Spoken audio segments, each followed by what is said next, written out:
बच्चों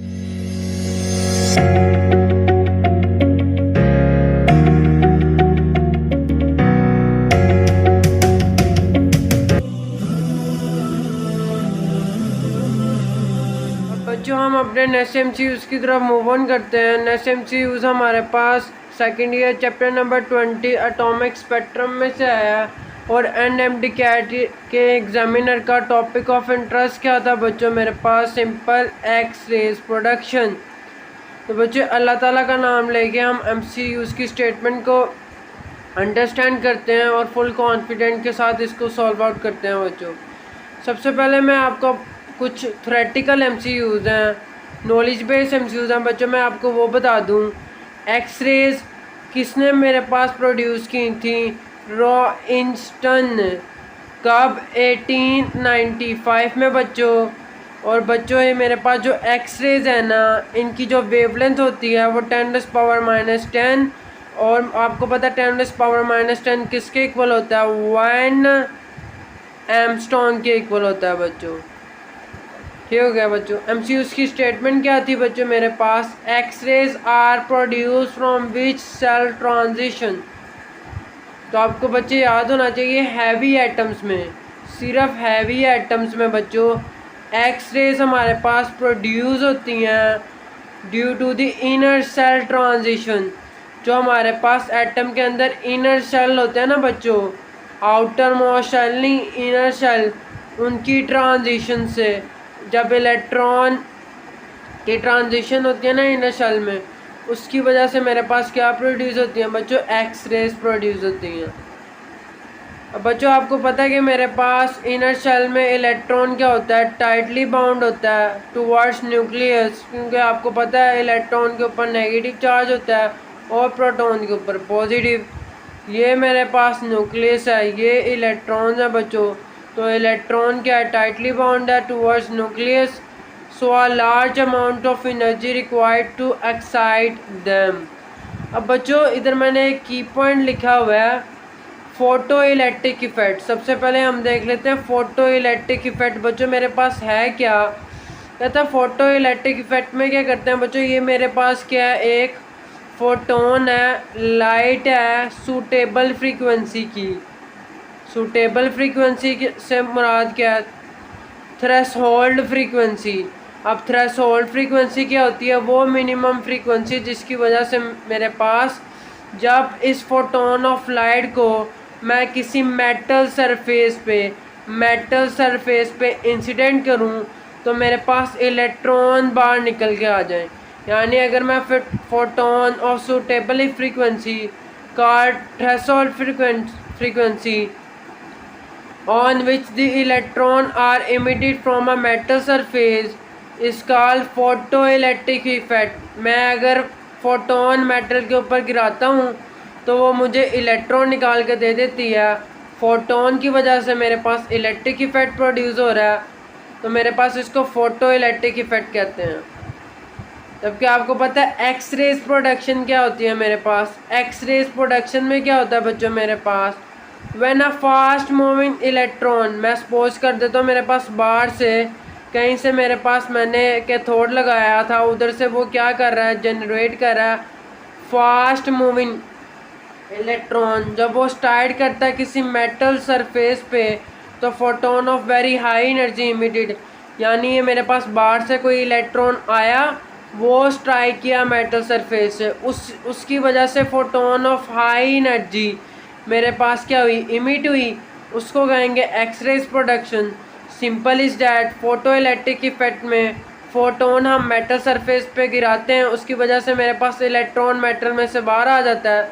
जबकि x rays production में हम इलेक्ट्रॉन स्ट्राइक करते हैं मेटल पे और वो हमारे पास हाई एनर्जी फोटोन हमें दे देती है मेटल। इसको हम कहते हैं X rays production. Key point सिर्फ मैंने आपको ये समझाना था, photoelectric effect and X rays production क्या है? Reverse process of each other. ठीक है बच्चों, मेरे पास कुछ और मेरे पास थ्योरेटिकल एमसीक्यूज है इसमें बच्चों, कि मेरे पास जो एनर्जी होती है ना बच्चों, एनर्जी किसकी?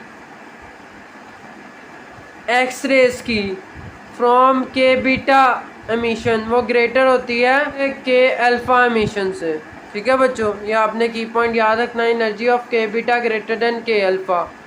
इसके बाद बच्चों मेरे पास नेक्स्ट MCQs क्या आ सकता है एक्स रेज वाले टॉपिक में से, कि के अल्फ़ा एक्स रेज की जो ट्रांजिशन होती है इलेक्ट्रॉन की, वो के से एल शेल में होती है। ठीक है बच्चों, कौन से शेल में बच्चों?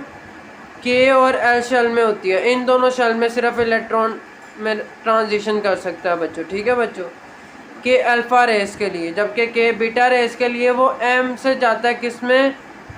के में, एम से के में जाता है बच्चों। ठीक हो गया, की पॉइंट आपने पिकअप कर लिया। हमारे पास जो आज MCQs आया ना इवनिंग शिफ्ट में PMC के 6 सितंबर को, वो है मेरे पास वर्क डन पर यूनिट चार्ज।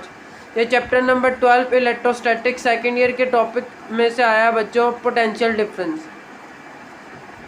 तो बच्चों आपने पढ़ा है कि potential difference at a point is defined as work done in carrying a charge from one point to another, यानी V is equal to W/Q। तो मेरे पास वर्क डन पर यूनिट चार्ज किसके बराबर आता है? Potential difference.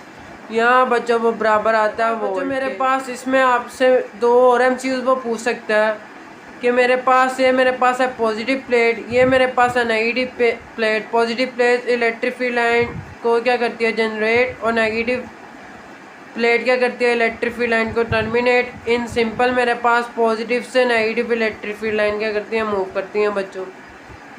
अगर तो मेरे पास unit positive charge along the direction of electric field move कर रहा है बच्चों, यानी इलेक्ट्रिक फील्ड की डायरेक्शन भी नीचे और यूनिट पॉजिटिव चार्ज भी नीचे आ रहा है, तो ये क्या गेन करेगा? काइनेटिक एनर्जी गेन करेगा। जबकि अगर मेरे पास unit positive test charge against move कर रहा है, इलेक्ट्रिक फील्ड लाइन नीचे आ रही हैं, ये मेरे पास ऊपर जा रहा है, तो ये क्या गेन करेगा? पोटेंशियल एनर्जी गेन करेगा। अब बच्चों हम अपने नेक्स्ट MCQs की तरफ मूव ऑन करते हैं। नेक्स्ट MCQs हमारे पास चैप्टर नंबर 12 इलेक्ट्रोस्टैटिक में से है, और NMD कैट के एग्जामिनर का टॉपिक ऑफ इंटरेस्ट क्या था? इलेक्ट्रिक फील्ड स्ट्रेंथ, या जिसको हम क्या कहते हैं? Electric intensity. बच्चों अल्लाह ताला के नाम से फुल कॉन्फिडेंट के साथ इस MCQs को अटैम्प्ट करते हैं। इसमें इसने सिंपल क्या पूछा है? डायमेंशन पूछी हुई है। मैंने आपको कहा था डायमेंशन का सवाल एंटी टेस्ट में मस्ट होता है बच्चों। तो इलेक्ट्रिक फील्ड स्ट्रेंथ, जिसको हम इलेक्ट्रिक इंटेंसिटी भी कहते हैं, उसकी डायमेंशन पूछी हुई है। आपको पता है इलेक्ट्रिक इंटेंसिटी क्या है? वेक्टर क्वांटिटी, यानी इसकी डायरेक्शन भी होती है, और डायरेक्शन कहाँ होती है इसकी? इलेक्ट्रिक फोर्स की डायरेक्शन में। Direction of electric intensity is same as that of electric force. Electric field strength या इलेक्ट्रिक इंटेंसिटी क्या होता है? फोर्स पर यूनिट चार्ज। तो फोर्स को हम Newton second law of motion पर कैसे लिख सकते हैं बच्चों?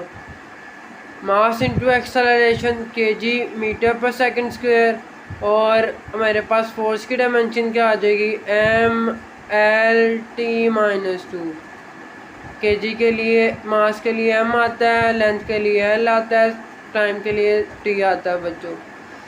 आपको मैंने फ्रीक्वेंटली क्या है कि आपने फोर्स की डायमेंशन, वर्क की डायमेंशन, टॉर्क की डायमेंशन और बच्चों पावर की डायमेंशन, ऐसे आप इनको मेमोराइज कर लें। इसके बाद मुझे पता है करंट किसके इक्वल होता है? Total charge over total time. तो चार्ज किसके बराबर हो जाएगा? Current into time. तो मेरे पास चार्ज की डायमेंशन क्या आ जाएगी? करंट मेरे पास बच्चों, करंट के ऐसा यूनिट एम्पियर, और टी के लिए हम टाइम के लिए हम टी यूज़ करते हैं बच्चों। अब बच्चों एक और हमारे पास कंसेप्चुअल MCQs है बच्चों, कि हमारे पास जो इलेक्ट्रिक करंट है ना, वो हमारे पास बेस क्वांटिटी है, जबकि हमारे पास जो चार्ज है ना, इलेक्ट्रिक चार्ज, वो मेरे पास डिराइव क्वांटिटी है बच्चों। ठीक हो गया।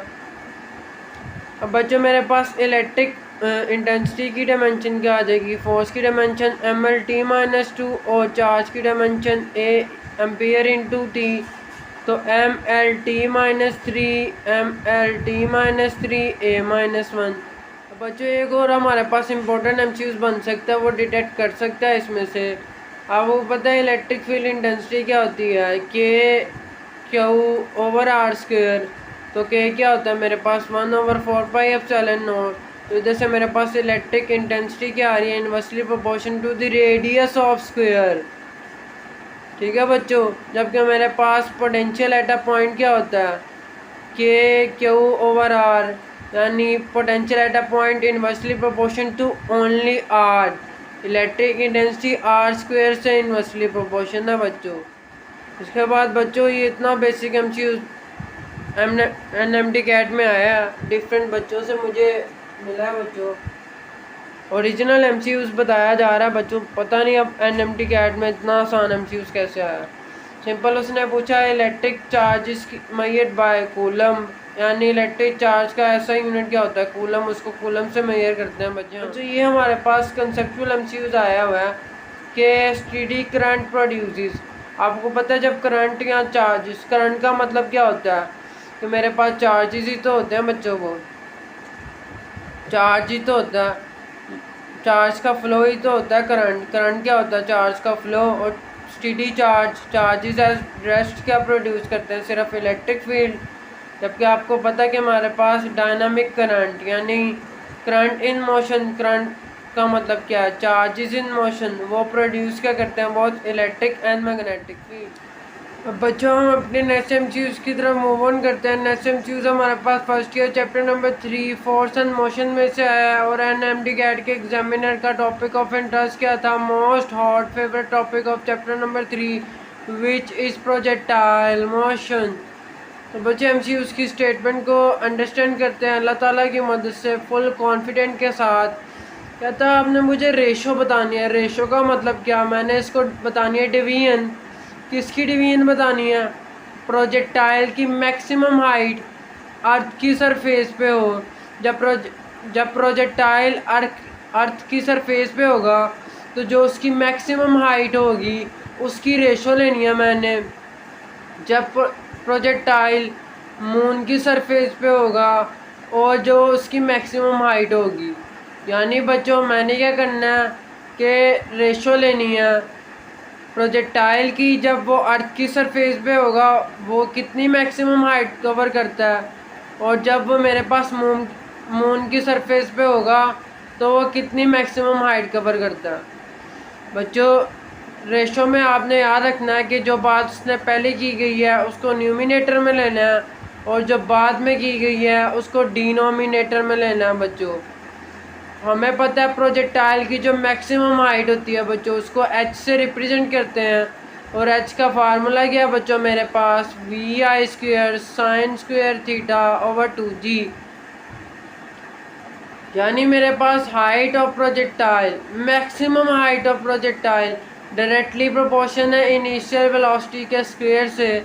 यानी अगर मैं कहता हूँ मैं इनिशियल वेलोसिटी को डबल कर देता हूँ तो मैक्सिमम हाइट ऑफ प्रोजेक्टाइल क्या हो जाएगी, वो 4 टाइम्स हो जाएगी बच्चों।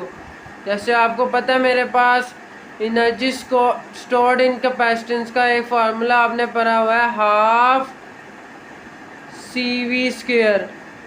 अगर मैं आपको कहता हूँ कि मैं पोटेंशियल डिफरेंस को डबल कर देता हूँ तो मेरे पास एनर्जी स्टोर्ड इन कैपेसिटेंस कितनी हो जाएगी, वो 4 टाइम्स हो जाएगी बच्चों। इसी तरह मैं अगर आपको कहता हूँ कि मैं इलेक्ट्रिक फील्ड स्ट्रेंथ को क्या कर देता हूँ बच्चों, डबल कर देता हूँ, तो energy stored in capacitor, energy density stored in capacitor वो कितनी हो जाएगी बच्चों, वो 4 टाइम्स हो जाएगी। क्योंकि आपको पता है कि energy stored in capacitor directly proportion है इलेक्ट्रिक फील्ड इंटेंसिटी के स्क्वायर से।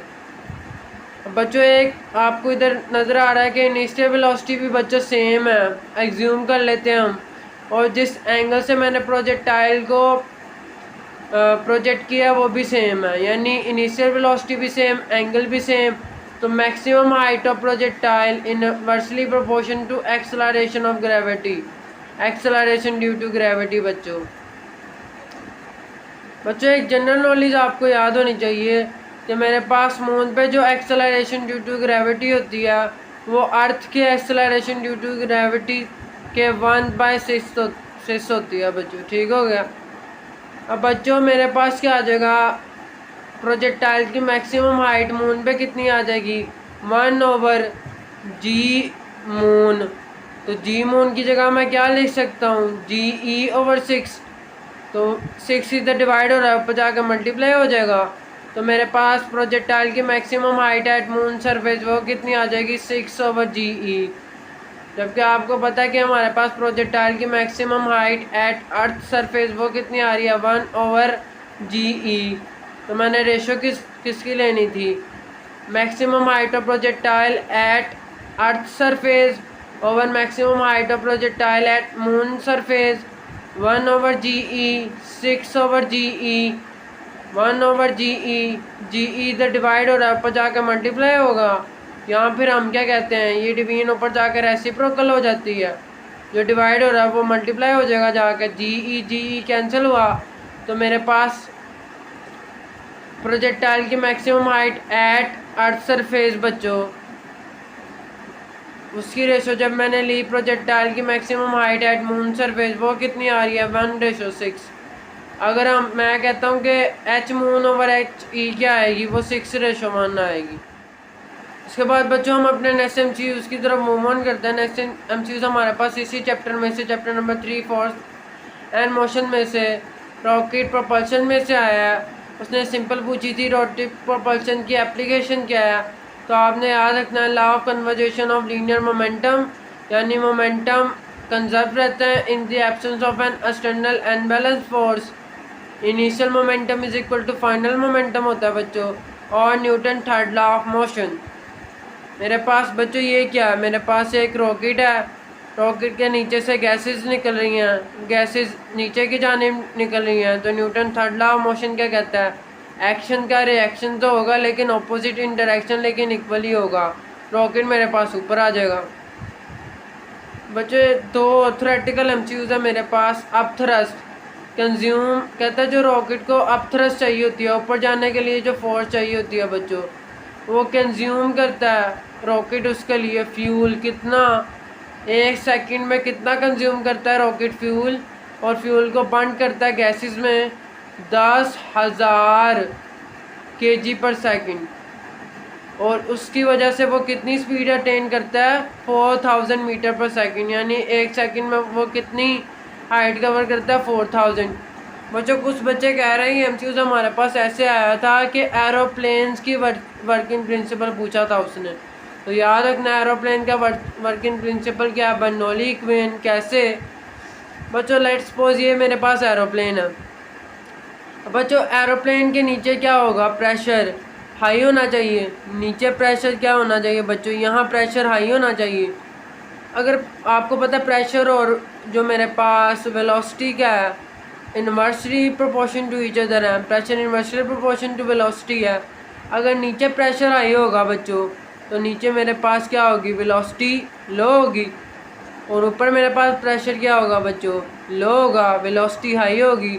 तो प्रेशर कहाँ मूव करता है, हाई प्रेशर से लो, नीचे हाई प्रेशर, तो ये एरोप्लेन ऊपर चला जाएगा। इसके बाद बच्चों हम अपने नेक्स्ट एमसीक्यूज़ की तरफ मूव ऑन करते हैं। नेक्स्ट एमसीक्यूज़ हमारे पास first year chapter number 5 circular motion में से आया बच्चों। हमारे पास एमसीक्यूज़ की स्टेटमेंट क्या थी, अल्लाह ताला के नाम से शुरू करते हैं। उसने पूछा था 1 revolution is equal to, alpha option में था 360 डिग्री, बीटा ऑप्शन में था बच्चों 2 पाई रेडियन। तो मैंने लिख दिया ये मेरे पास एक सर्कल है, ये उसका सेंटर है और ये उसका रेडियस है बच्चों। ठीक हो गया। अब जब कभी एक बॉडी एक कंप्लीट सर्कल पूरा करती है, एक कंप्लीट चक्कर पूरा करती है बच्चों, तो वो कितने डिग्री घूमती है, 360 डिग्री, यानी 1 revolution is equal to 360 degree. एक चक्कर में कितने डिग्री होते हैं, 360 डिग्री। और एक चक्कर में एक रेवोल्यूशन में कितने रेडियन होते हैं, 2 पाई रेडियन। याद रखिएगा रेडियन मेरे पास यूनिट लेस है, ना इसका यूनिट होती है ना इसकी डायमेंशन होती है।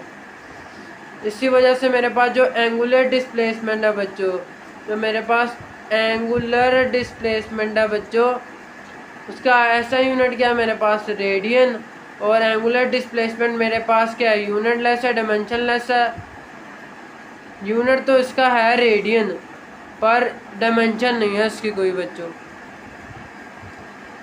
बच्चों मेरे पास एक और एमसीक्यूज़ आने की प्रोबेबिलिटी होती है। तो मेरे पास 1 रेडियन मेरे पास किसके बराबर था, ये पूछ लेता है वो 1 radian is equal to how many degree. तो मुझे पता है इन दोनों की मेरे पास लेफ्ट हैंड साइड सेम है तो राइट हैंड साइड भी इक्वल होंगी। 360 degree is equal to 2 pi radian. अब मैंने 1 रेडियन फाइंड आउट करना, तो 2 पाई से इसको डिवाइड करूँगा बच्चों। तो मेरे पास 360 को जब मैं 2 पाई से डिवाइड करूँगा 360 डिग्री, जब 2 को मैं पाई से मल्टीप्लाई करूँगा यानी 3.14 से, तो मेरे पास 360 डिग्री ओवर 6.28 आ जाएगा। तो 1 रेडियन मेरे पास किसके इक्वल आ जाएगा 57.3 डिग्री। डेसिमल के बाद वाली वैल्यू भी आपने याद रखनी है।